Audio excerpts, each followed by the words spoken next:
In this video, we're going to be talking about my week 32 update and my Couch to Ultramarathon comeback this year. I'm 26 days out from my 12-hour adventure trail race, and I am super excited, so let's get into it.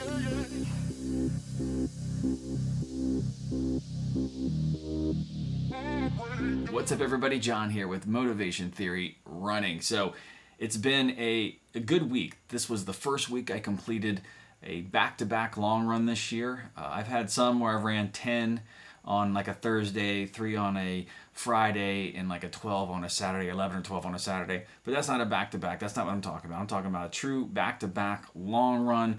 I ran 21 miles on Saturday outside, 1,200 feet of gain, and today I had a 12-mile run. So 21 mile, 12 mile, back-to-back. During my son's baseball game. So it was a definitely an interesting thing. I've never done this.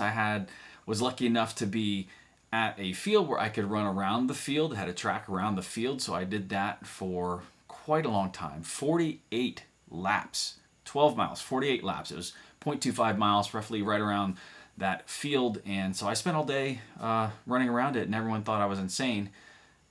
And it's kind of hard to deny that, but it was interesting. It was definitely interesting. It was a new way of completing that mileage that I've never experienced before. I've never been able to do that. So I got to watch a baseball game, two baseball games actually, 2 baseball games back to back. Ran the whole time. There was a lot of stopping. I was recording with a GoPro. I was recording the games. So it was a really good way of me kind of keeping my pace to where I wanted to. I was shooting for 12:20, 12:30, or 13-minute miles just to keep it easy. Today was supposed to be kind of a really easy and slow day after 21 miles, but I felt great. So let's get into some of the stats. Weight loss update. Let's talk a little bit about weight loss. So I've talked about my weight loss this year up until this last week. I've really pretty much been stuck at 38 pounds lost for the year. It's been about a month, maybe a month and a half that I've been stuck at that. I've just kind of been maintaining. I have been losing, have been gaining, which is okay. That means I'm just eating enough to maintain. Now I'm starting to try to ramp my mileage up and dip my calories down a little bit just so I can kind of trend down and lose some miles. So I've lost 2 more pounds. So I'm right at 40 pounds lost for 2020. Super happy about that. I'm 207, 208, and I'm kind of bouncing around in that. And I'm trying to get back down to like 190, 195. Again, I'm almost 6'1". That's a good weight for me. That's starting to get really thin. I do want to maintain some muscle mass, so I'm trying to do this as slow as I can. Other than that, everything else is going well. My feet haven't been bothering me, no knee issues. Today, I felt surprisingly well. It was a struggle to try to keep my pace down. I really did a lot of forced walking just because I didn't want to push too hard. Again, I'm going to try to do this again next weekend.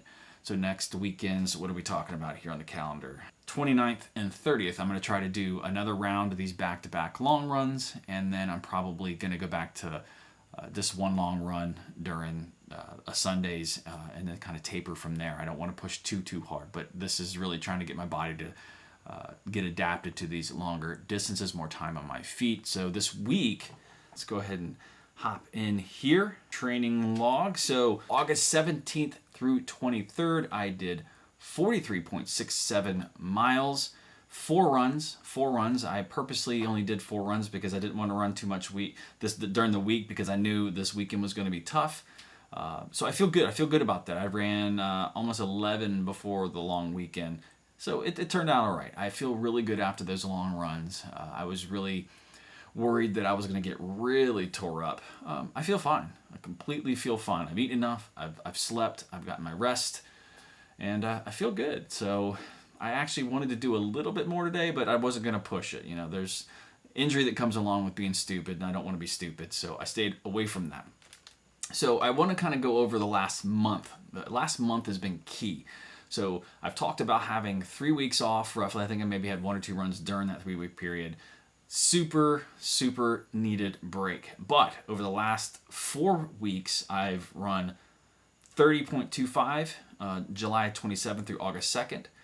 30.60, August 3rd through 9th. August 10th through 16th, I ran 35.51, so I'm slowly building up there. And this week again, 43.67. I'm feeling confident.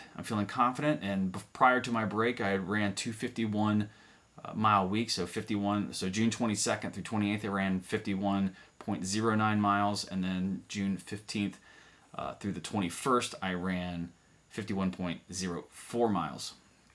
And before that, it was just steady rolling, 40 miles, 30 miles, just keeping with kind of the mileage that I got right now. So I'm feeling really confident. This week was a lot about getting back-to-back long run, not only to just kind of get my fitness where it needs to be, but also build some confidence. When you haven't run that distance in a long time, like, it's intimidating. So knowing that I'm going to have to go keep moving for 12 hours is a little intimidating. Even though I've done it many times, it's been a while. It definitely has been a while. And there is a anxiety that goes along with knowing the struggle that you're going to go through. And you want to make sure that you set your body up the best you can. I talk about low mileage, low training mileage, and I just want to be clear about this. I mean training with low mileage after you've built a base. I don't mean somebody new to running thinking they can run an ultra on 20 to 30 miles a week. That's not what I'm saying. I'm saying if you're an established runner and you've been running for years, that it's very possible to dip down into low mileage when necessary. I'm not saying it's ideal. I'm not saying it should be the rule, but it is very doable if you have your base mileage and you're smart about it. So I just want to be clear on that part. This week I spent, go back to my profile here, 8 hours, 49 minutes is what I spent on my feet this week. So really happy about that. That's a good number there. I'd love to be able to do that every week. So right now I'm averaging this year 35 miles a week. That's my average time on my feet, just under 7 hours a week with an average of 4 runs. So that's looking really good. I'm happy about that. I'm looking forward to kind of how I'm going to shape my workouts for the rest of the year, but my main focus right now is the 12-hour Adventure Trail race, September 19th. I'm going to be pushing towards that, so follow along with me. I hope you are enjoying following along with this. Again, if you have any questions for me with my nutrition, my training, anything, go ahead and ask it down below. Let me know what you're training for. I'm always excited to see the races that you all are having and that what you're training for. That's all I got. So I'm going to leave you with the playlist of my training and whatever this video is. Go ahead and click on that. We'll see what YouTube says you want to watch. Take care.